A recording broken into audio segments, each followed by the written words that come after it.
afternoon everybody, and what we have here is a couple of piano key VCRs which I'm going to work on whilst I'm doing a bit of research on why the JVC isn't working. Also a bit of an update, because we are, at this particular time this video is recorded, moving into spring. We're going to be doing a few more car related videos. There's a few jobs that need to be done on the Micra, and a few jobs that need to be done on the XJ40 as well. But what we have here are two Ferguson 3V22s, which look like they have been stored in a very damp area. This one looks like it's pretty much been possibly put into some kind of pond, and this one is in better shape but still not perfect. The pile of items here include the audio control heads and the drum motor, which I borrowed off this one for the JVC. So I'm hoping that I'll be able to refit those. However, the drum motor, sorry, not the drum motor, the audio control head was also connected to the erase head, which I just pulled off unceremoniously. So when I put this back in, I'm going to have to, at some point, sort out the wiring for the erase head, which we will be able to sort out. Now, this one has been acclimatising for several weeks now in this particular room I'm in, which is actually has a dehumidifier running it, which you can see over there, funnily enough. The one next to it, which looks like it's been in a pond, was bought in this morning. The dehumidifier has been running, so it has had a bit of time or chance to try and acclimatise to the room that we're currently in. So you can hear me in the background trying to find a plug, because I am going to plug these in and we're going to see what happens. Who knows, they might work. Also, who knows, we might get a bit of a smoke show. So let's grab a plug. Figure of 8 on these old decks. Make sure that power is off. We're going to start with the pond find first.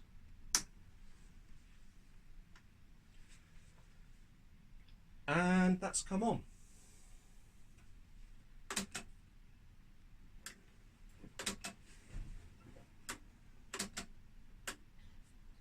That's astonishing. So the video lamp has gone, but that has actually come to life. So let's turn that one off, and let's try the one which is in better cosmetic condition, although we've just lost the front piece. But we do have the front piece, which is good. We've also got, somewhere in one of my magic boxes, hear a bit of rattling around in the background. We do have somewhere, there it is, this, which goes on to the front of the unit itself, and almost immediately that's neatened up the overall appearance of that machine. So let's borrow a plug from this one, plug it in here, and that one also turns straight on.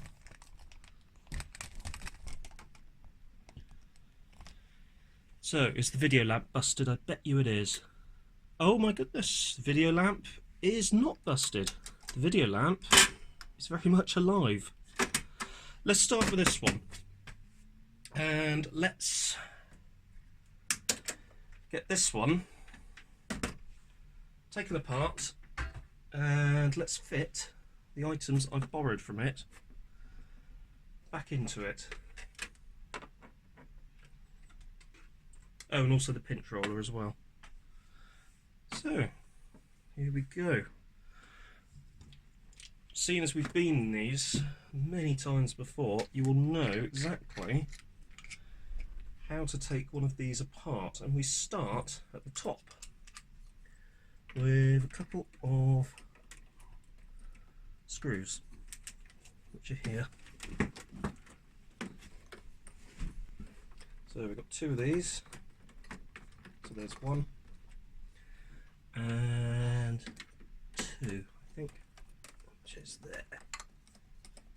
So we need to do something about this as well, because at the moment that would originally have had a cover over it, or a piece of trim, which would have basically sort of told you that it was a VHS deck and all of that sort of business. So what I might do, if this works and we come to the point of tidying it up, it might be a nice idea to get some vinyl and cut it to size and actually put it over there just to neaten it up.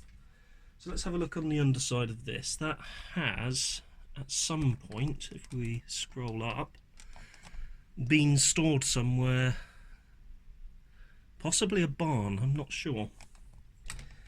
The inside of the unit itself is relatively free from rust, especially around items like the power supply. This RF area does have a bit of rust on it, but the rest of the boards don't seem to be in exactly terrible shape. Topside belt here, this large flat belt, is in good shape as well, so that's one of the main belts of the system. Obviously head drum, I need to put the motor back in, but that seems to be present and correct as well.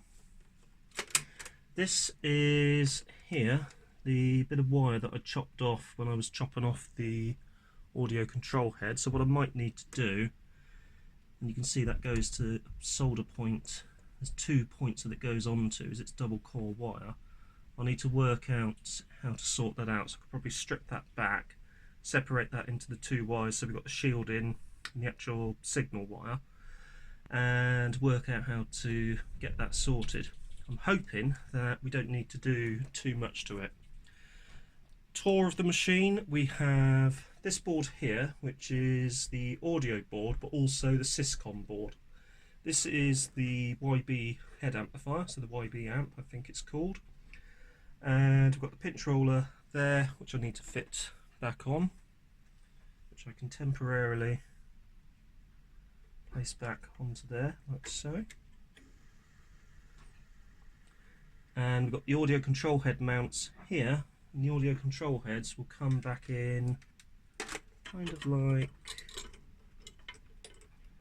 that. And there are actual markings on the metalwork which will give us an idea as to how these will be aligned. So hopefully we should be able to get those back on relatively easily enough. So this one is going to need not a fair amount of work, but a little bit of work to get it sorted.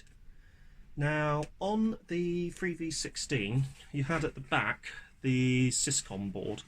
Because this doesn't have any of the trick playback functions, you don't have an overly complicated Syscom board. You just got the Syscom board here and the audio board, and that's pretty much it. And then you've got all this real estate at the back of the machine which is unused. So let's get the deck turned upside down. Pinch roller falls out as I haven't secured it, and let's get her open. So there's obviously, as you remember, we've got the 4 screws underneath holding everything in place.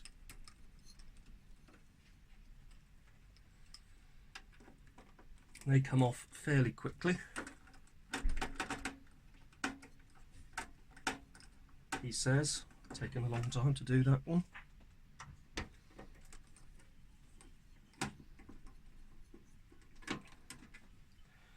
And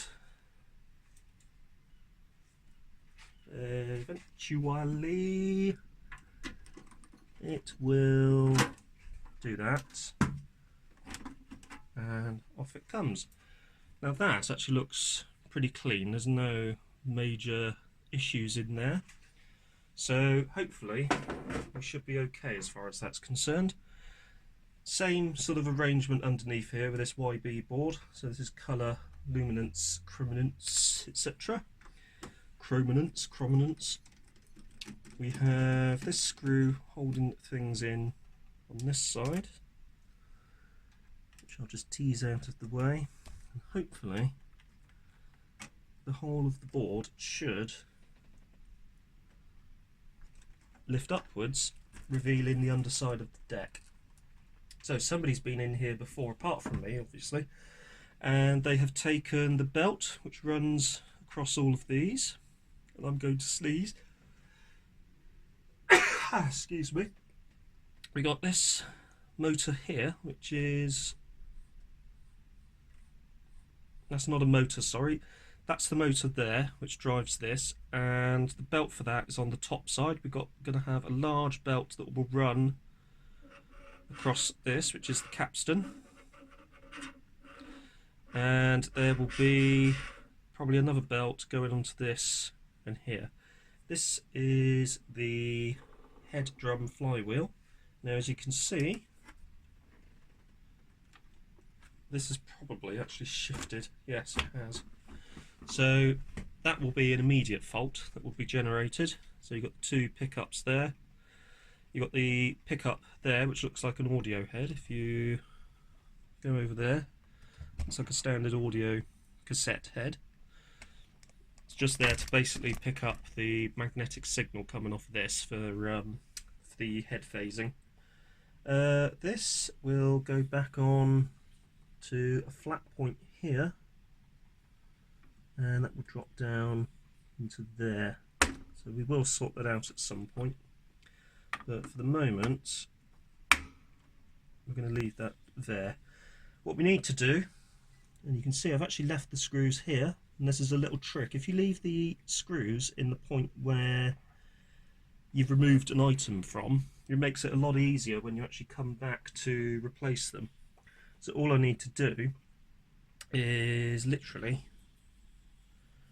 put that into the correct orientation and put that back there, and then we've got the head motor back in play here. So what we're going to do is we're going to take a break for this episode. Next episode we're going to be putting the head motor back in, and we're also going to be taking a look inside the underside of the other machine to see if any belts have been left behind, as it looks like this one has been raided for its belts. If you found this video interesting, don't forget to hit that like button. Also, don't forget to subscribe.